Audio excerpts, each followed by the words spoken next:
Baik, selamat malam. Perkenalkan, nama lengkap saya Pedro González Jahalu, mahasiswa semester 1, Fakultas Ilmu Sosial dan Ilmu Politik, Universitas Nusa Cendana. Baik, saya akan membahas review buku yang berjudul Politics Without Violence, pengarang Jenny Pierce, penerbit Palgrave Macmillan, tahun terbit 2019, tebal buku 316. Bagian yang pertama, pada bagian pertama atau bab pertama ini, Jenny Pierce berusaha menyampaikan gambaran umum mengenai bab-bab selanjutnya yang akan dijelaskan kemudian. Seberapa hal yang diterangkan dalam bagian pertama ini, misalnya tentang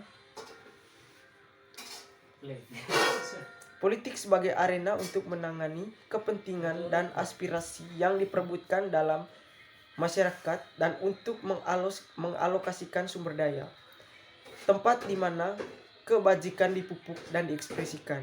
Namun, politik itu tidak realis atau idealis dalam praktiknya. Politik menjadi medan persaingan sengit, permusuhan antara suku, dan fitnah pribadi. Kekerasan pun banyak melibatkan aktor negara. Ini adalah sebuah tindakan yang legitim untuk mengatasi masalah ketertiban. Kekerasan dianggap sebagai bentuk ekspresi politik. Banyak yang dipengaruhi oleh asumsi tersebut. Kekerasan dibentuk untuk membangun ketertiban. Hal ini tentu membuat ranah politik selalu terancam oleh kekerasan.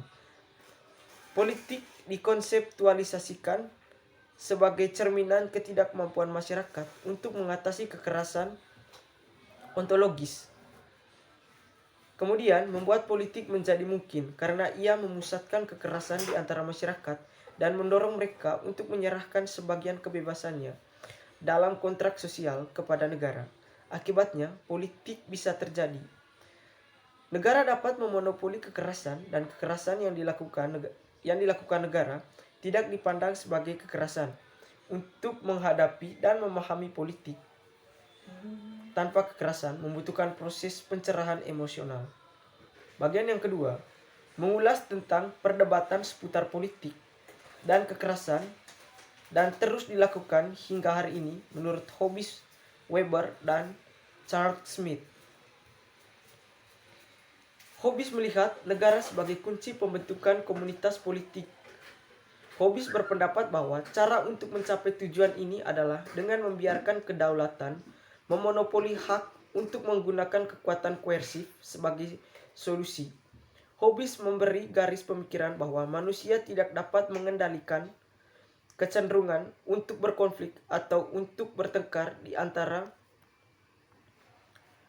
mereka sendiri karena persaingan, sikap ragu-ragu atau pembelaan, serta demi kemuliaan. Tugas politik hanya bisa diselesaikan dengan kekerasan. Monopolisasi negara termasuk penggunaan kekerasan yang sah. Tujuannya adalah untuk mengeksplorasi potensi pemahaman Webrian tentang legitimasi politik yang akan memisahkan proses legitimasi dari ketertiban, perintah, dan kepatuhan, komponen penting dari legitimasi politik Webrian.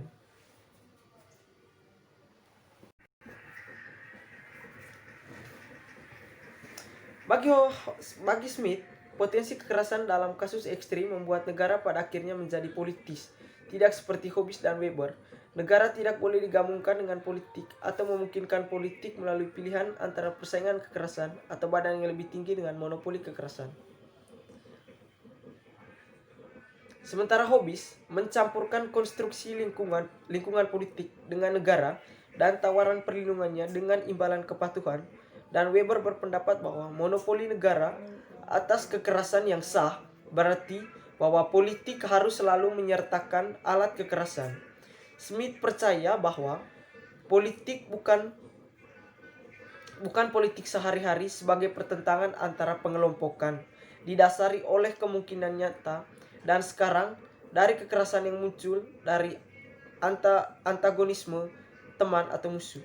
Singkatnya, pemahaman masyarakat tentang politik dan negara banyak dijiwai secara mendalam oleh cara Hobbes, Weber, dan Smith dalam berbagai cara mereka mengadvokasi bagaimana masing-masing kategori ini dapat menangani kekerasan yang dianggap melekat dalam kondisi manusia. Namun kekerasan yang menjadi dasar ide-ide politik mereka yang berpengaruh tampaknya paling tidak dieksplorasi. Bagian yang ketiga membahas pemikiran Weber tentang monopolisasi negara dalam penggunaan kekerasan yang dianggap sah.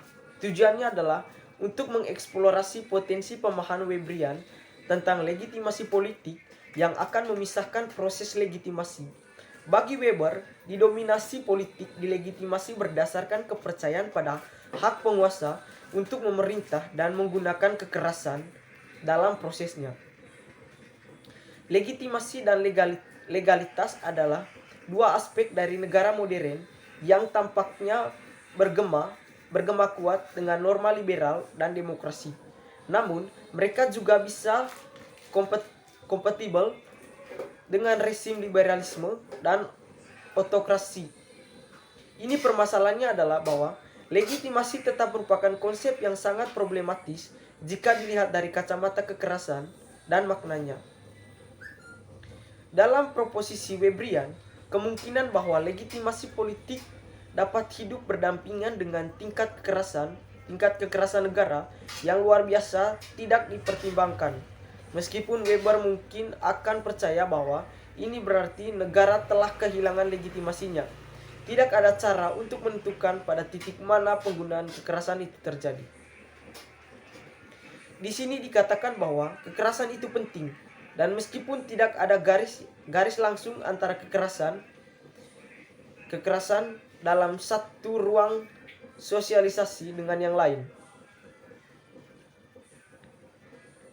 Dari Hobbes hingga Weber, masalah ketertiban mencakup ketegangan yang dirasakan antara hasrat dan alasan moral. Dan ini menimbulkan pertanyaan yang diajukan oleh Nettelenbos. Bagaimana rezim politik yang sah bisa ada di dunia yang tidak ideal? Jika butuh kekerasan dan jika bukan untuk kepentingan pribadi, jawaban tradisional dan filsuf normatif disediakan oleh sosiologi kepercayaan. Negara sah yang positif harus menciptakan ikatan tugas yang artifisial. Ikatan tugas artifisial ini diringkas dalam berbagai praktik atau dasar legitimasi Weber. Ada 4 diantaranya yang kemudian diredukasi menjadi 3 tradisi. Apa yang selalu ada? Afektual, terutama emosional, iman atau wahyu, profeik, yaitu dominasi karismatik, kepercayaan rasional dalam nilai absolut, misalnya hukum alam. Ini berpendapat bahwa Weber adalah jenis legitimasi yang paling murni, tetapi proposisi yang disimpulkan secara logis telah tertinggal jauh di belakang klaim-klaim ideal, dan ia meninggalkannya sebagai fondasi untuk legitimasi demi pengesahan yang positif.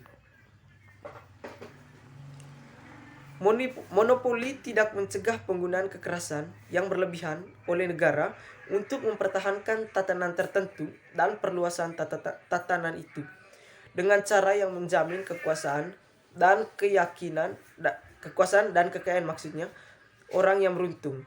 Jalan ke depan bukanlah dengan meninggalkan legalitas, tetapi untuk mengeksplorasi bagaimana legalitas mendasari pengunduran diri legitimasi, di mana keduanya berkomitmen pada pengurangan kekerasan.